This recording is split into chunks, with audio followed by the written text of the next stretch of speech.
Bienvenue sur la présentation du système de vidéosurveillance IP Jette un œil. Il s'agit d'un logiciel français spécialement développé pour répondre à la fois aux exigences du client et à celles de l'installateur.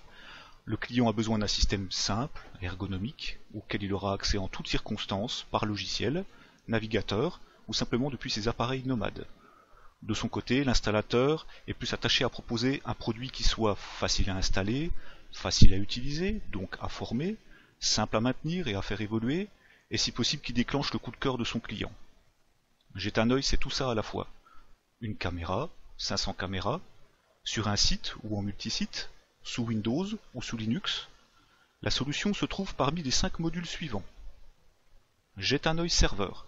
C'est le logiciel qui gère l'enregistrement et la distribution des vidéos aux différents clients de visualisation. Jette un œil serveur web. Donne l'accès en HTTP au serveur vidéo pour paramétrer les caméras et la stratégie d'enregistrement, la gestion des utilisateurs et leurs droits d'accès. Son interface web permet aussi d'accéder au flux vidéo depuis un navigateur. Jette un œil viewer. C'est le logiciel d'exploitation des vidéos. C'est lui qui contient les paramètres d'accès aux différents serveurs pour créer sa stratégie de visualisation, monosite ou multisite, sur un ou plusieurs écrans, en mosaïque ou en cycle. Il contient des fonctions de recherche d'événements avancées, gère les exportations, même multisites, et peut contenir un nombre illimité de serveurs et de sites. Jette un œil monitor. C'est grâce à lui que vous serez prévenu d'une panne avant votre client. Cette application résidente scrute en permanence le serveur pour déceler d'éventuels dysfonctionnements. Jette un œil monitor est en liaison directe avec un serveur de monitoring, idéalement situé chez le responsable du parc. Il va lui envoyer en temps réel des informations importantes susceptibles d'amoindrir le niveau de sécurité du client. Par exemple la panne d'une caméra ou d'un disque dur, une surcharge du processeur, une coupure d'enregistrement ou tout simplement l'absence de réponse du serveur. Le centre de gestion intégré.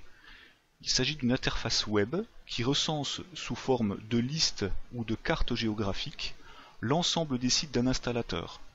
Il gère les remontées d'alerte en provenance des Jette un œil monitor en permettant le suivi des pannes jusqu'à leur résolution et leur archivage. Regardons le fonctionnement du viewer Jette un œil.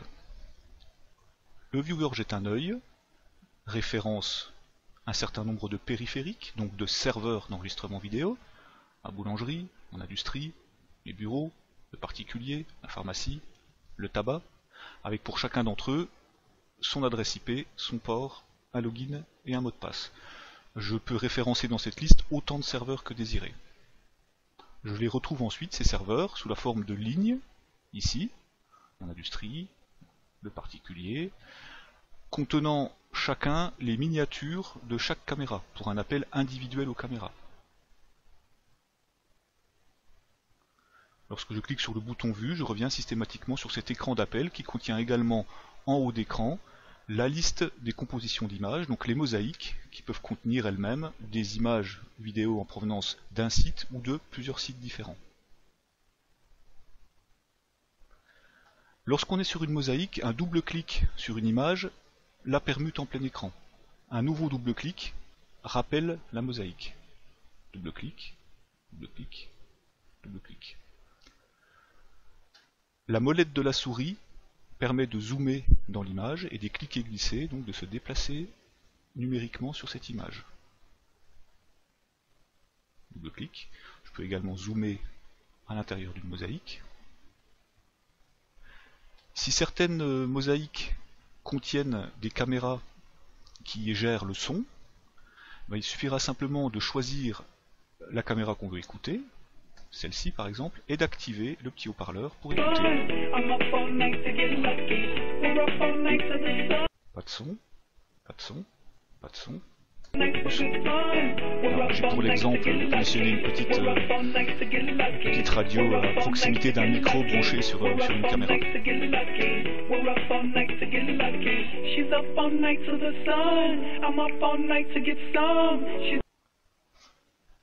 La visualisation de la vidéo peut se faire soit dans l'enveloppe principale du logiciel avec les fonctionnalités à gauche et en bas, soit en mode plein écran, pour faire de son écran un véritable poste de vidéosurveillance, ou en activant le mode réduit qui consiste à créer une petite fenêtre que l'on va mettre à la taille désirée et qui ne sera jamais superposée par une autre application, de manière à pouvoir travailler sur un autre logiciel tout en gardant un contrôle visuel sur sa vidéosurveillance.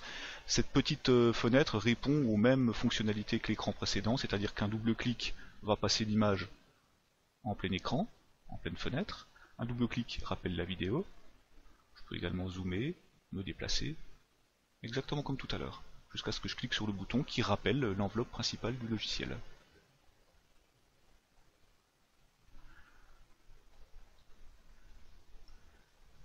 Je peux depuis cet écran d'appel donc me saisir des caméras d'un site déporté.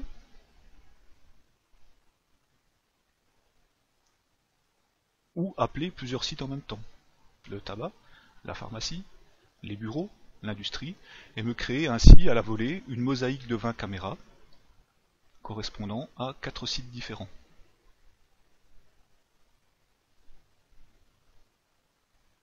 Qui répond d'ailleurs toujours aux mêmes fonctionnalités, c'est-à-dire que si j'avais besoin d'afficher ces 20 caméras en mode réduit, je pourrais également le faire pour passer de l'une à l'autre ensuite par double clic. Vous avez vu que la vidéo au début était pas nette et qu'elle s'est affinée au fur et à mesure. C'est-à-dire que le viewer jette un œil, enverra systématiquement une requête au serveur pour qu'il lui distribue une image dont la taille est la plus proche de la fenêtre dans laquelle on tente de l'afficher. C'est-à-dire que si j'ai pas beaucoup de fluidité en plein écran, si j'ai une fenêtre plus petite, j'aurai plus de fluidité. Intéressons-nous maintenant aux différentes solutions pour effectuer une recherche dans les historiques. Il en existe 5. La première, la plus simple, consiste simplement à ouvrir le calendrier, à choisir la date et l'heure, à cliquer sur Go, et on est redirigé instantanément sur l'image correspondant à cette archive.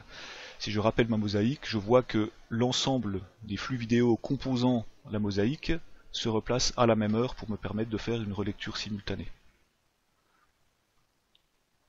Je dispose ensuite des outils habituels de lecture en accéléré, dans un sens, dans l'autre, play, pause, etc. Jusqu'à ce que je clique sur le mot direct, moment à partir duquel je vais repasser en temps réel. Le deuxième mode de recherche, ça va être simplement d'utiliser la frise chronologique qui est en bas d'écran en allant cliquer au moment de son choix pour être repositionné automatiquement à cet instant. On peut zoomer et dézoomer cette frise chronologique pour faire apparaître jusqu'à 7 jours d'historique à l'intérieur. Le troisième mode de recherche s'appelle la recherche par zone.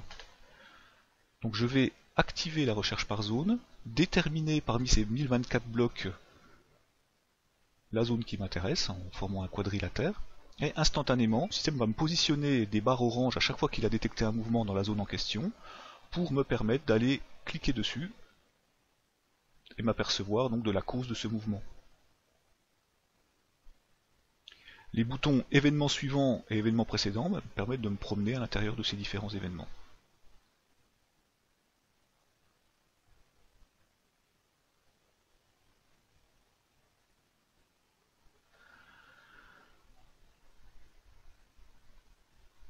Le quatrième mode de recherche s'appelle le mode levé de doute. Donc, le mode levé de doute consiste à afficher une mosaïque. Donc là, en l'occurrence, je vais reprendre les 20 caméras en provenance de mes 4 sites chez certains clients qui nous autorisent à se connecter à titre commercial chez eux par Internet, et activer cette levée de doute pour que le système fasse ressortir visuellement les vidéos, les flux vidéo devant lesquels il est en train de se passer quelque chose. Donc en filigrane, toutes les caméras où il se passe rien, et en couleur, toutes celles où il se passe quelque chose. Donc là, en pleine journée, ça a moins de sens, mais si on se replace dans la situation où une alarme retentit à 3 heures du matin, le gérant qui possède donc les 20 caméras dans son entreprise va se connecter et instantanément voir devant quelle caméra la personne est en train de se promener. Ce dispositif est d'ailleurs interfacé avec quelques télésurveilleurs qui sont capables d'effectuer à la place du client final cette levée de doute.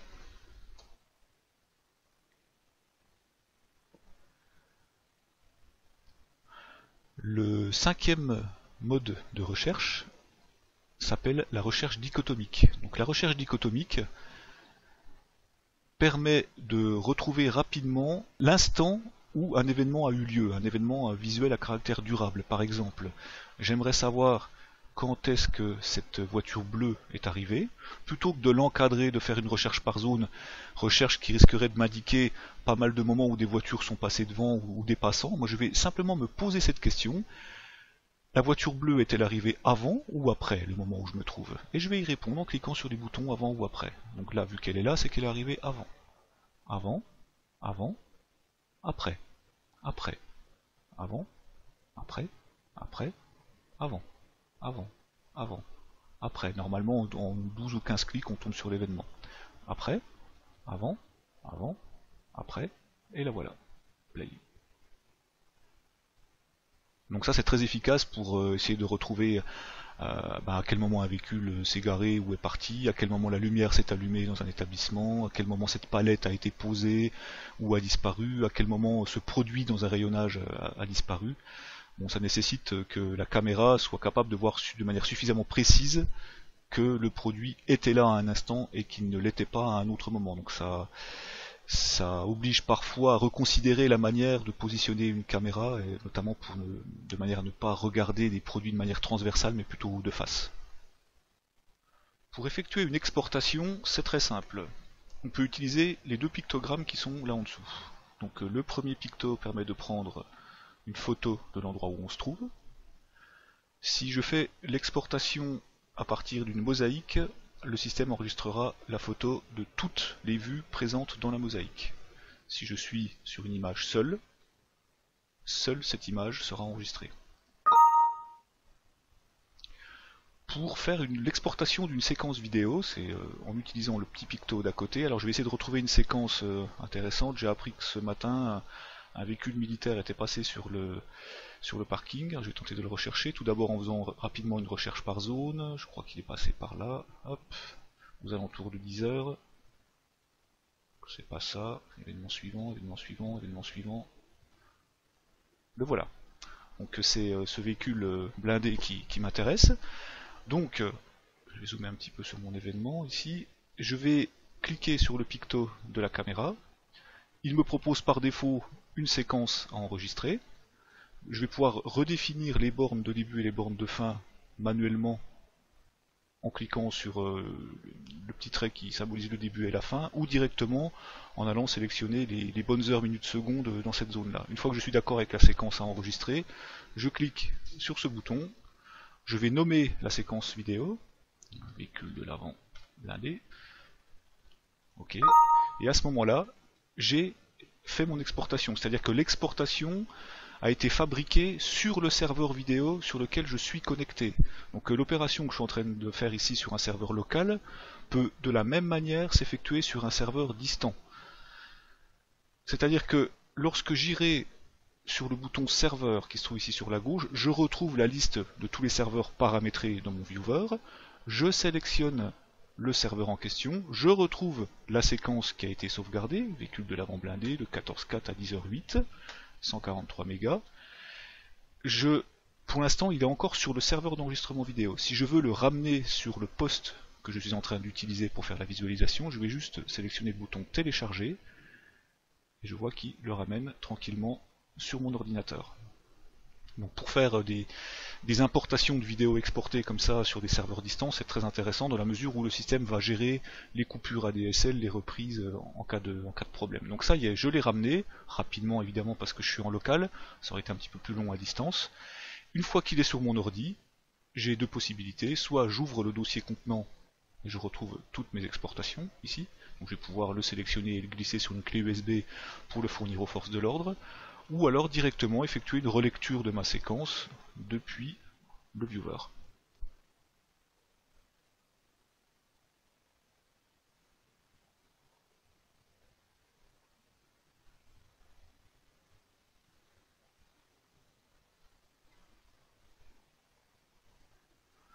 C'est très important pour un système vidéo de pouvoir gérer les exportations à distance pour ses clients, dans la mesure où on peut parfois être contacté par l'un d'entre eux qui nous demande suite à une réquisition de la police par exemple, d'extraire de 8h à 14h tout ce qui s'est passé sur ces 8 caméras.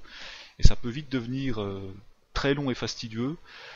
C'est pour ça qu'on a mis en place un petit système qui permet aussi depuis cet endroit-là de créer une exportation d'un serveur distant, où là par exemple je vais dire bah tiens, pour mon tabac, j'ai besoin d'extraire les caméras 1 à 7 de tel jour telle heure à tel jour telle heure, et je crée. Et automatiquement, il va fabriquer les vidéos, il va les couper en morceaux de 2 gigas, et même si je quitte mon logiciel, il va continuer à mouliner les vidéos sans que j'ai à y prêter attention. Voilà, donc on a vu le fonctionnement du logiciel en direct, en différé, les recherches, les relectures, les exportations. Il est important de savoir donc que le système Jette un œil fonctionne avec quasiment toutes les caméras IP du marché, qu'elles délivrent des flux MJPEG ou H264. Donc là par exemple j'ai 4 flux MJPEG local. Si je me connecte à distance sur un flux Motion JPEG, je ramènerai les images à la vitesse où je peux les avoir en fonction de la qualité de la ligne ADSL de la personne chez qui je me connecte. Donc en l'occurrence ici c'est une bonne connexion internet en Motion JPEG. Et si je voulais me connecter sur un flux H264, évidemment si l'internet n'est pas trop mauvaise, je vais pouvoir obtenir des images d'une fluidité quasi parfaite. Donc là ma boulangerie est fermée, donc je vais aller me positionner à un autre moment. Hier à 9h. Go. Un petit temps de bufferisation pour le H264 et il va me lancer la relecture une fois que j'aurai pressé sur play. Voilà. Donc là, flux H264 à distance par internet.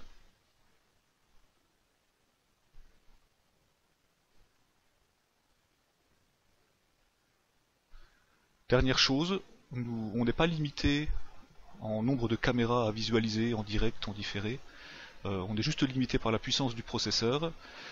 Si vous optez pour des flux Motion JPEG, vous pourrez mettre plus de caméras en visualisation qu'en H264, donc c'est vraiment des notions très importantes à aborder avant de mettre en place un système de vidéosurveillance. Par exemple ici je veux regarder l'industrie, jette un œil, multisite, mon particulier, ma pharmacie et mon tabac.